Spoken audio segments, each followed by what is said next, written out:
నమస్కారం.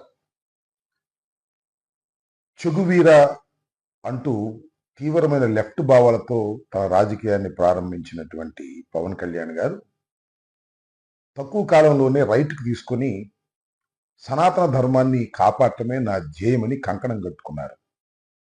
ఇది రాజకీయంగా పతనమా? లేక రాజకీయంగా ఉన్నత శిఖరాలను చేరినట్లా అనేది వారే ఆలోచించుకోవాల్సినటువంటి అంశం. తొలిగా సిపిఐ, సిపిఎం కమ్యూనిస్టులతో జతగట్టి రాష్ట్రమంతా పోటీ చేసి ఒక్క సీటు కూడా గెలుచుకోలేక చివరికి తాను పోటీ చేసిన 2 సీట్లలోనూ ఓటమి పాలయ్యారు. ఆ తరువాత కూటమిలో చేరారు. బీజేపీతో, తెలుగుదేశంతో జతకట్టి 21 సీట్లకు పోటీ చేసి 21 సీట్లు గెలుచుకోవటమే కాకుండా తన కూటమిని అధికారంలోకి తీసుకురావడంలో కీలక పాత్ర పోషించారు అనేది ప్రజలు అనుకుంటున్నటువంటి అంశం.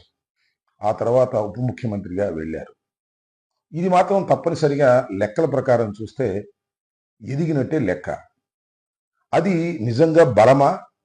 లేక ప్రభుత్వ వ్యతిరేకత కూటమి బలంతో వాపుగా మారిందా అనేది కాలమే నిర్ణయించాలి తప్ప ఇవాళ నిర్దిష్టంగా మనం చెప్పలేం.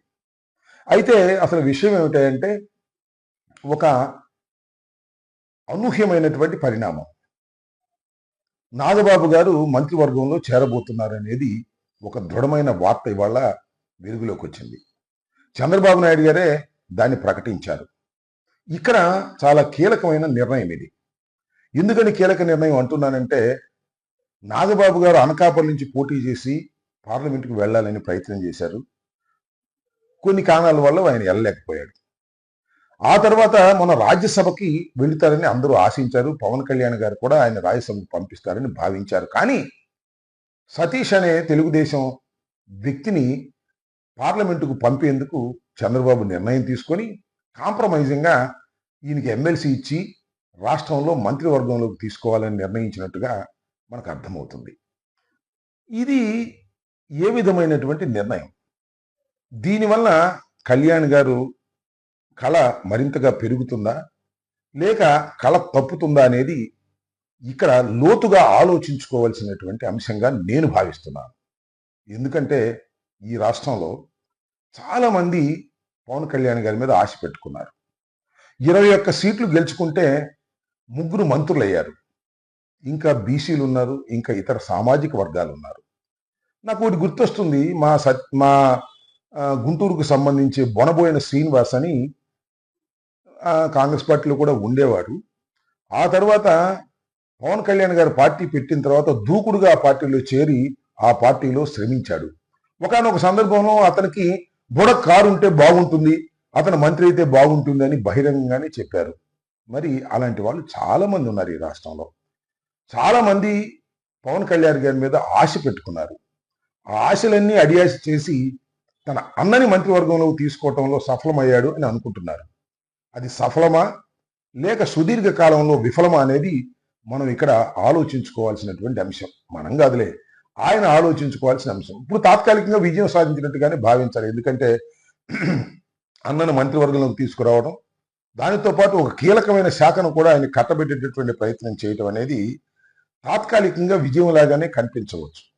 కానీ సతీష్ని కేంద్రానికి పంపటానికి దీన్ని ఉపయోగించుకున్నారా చంద్రబాబు నాయుడు గారు? లేకపోతే చంద్రబాబు నాయుడు గారికి ఒక దీర్ఘకాలికమైన వ్యూహం ఏమైనా ఉన్నదా అనేది చర్చనీయాంశంగా మారింది. ఏమిటా దీర్ఘకాలికమైనటువంటి వ్యూహం? చంద్రబాబు నాయుడు గారు వయసు అయిపోతుంది. చంద్రబాబు నాయుడు గారి వయసు అయిపోయిన తర్వాత ఎవరో వారసులు కావాలి. ఎవరో ఎందుకు, ఇంకా లోకేష్ బాబే వారసుడు కావాలనేది వారికి బలంగా ఉంది. వారి కుటుంబంలో కూడా బలంగా ఉంది. తర్వాత నెక్స్ట్ లోకేష్ బాబు గారిని ఈ రాష్ట్రానికి ముఖ్యమంత్రిగా చేయాలి అని తెలుగుదేశంలో ఉన్నటువంటి ప్రముఖులందరూ భావిస్తున్నారు. అదేవిధంగా చంద్రబాబు నాయుడు గారి కుటుంబ సభ్యులు కూడా భావిస్తున్నారు. దీనిలో పెద్ద ఆశ్చర్యం ఏమీ లేదు. అయితే ఎన్నికలు అయిపోయిన తర్వాత, అంటే ఈ 5 సంవత్సరాలు అయిపోయిన తర్వాత ఆయన్ని ముఖ్యమంత్రిగా చేస్తారా, లేకపోతే ఈ టర్మ్లోనే ముఖ్యమంత్రిగా చేస్తారా అనేది చర్చ.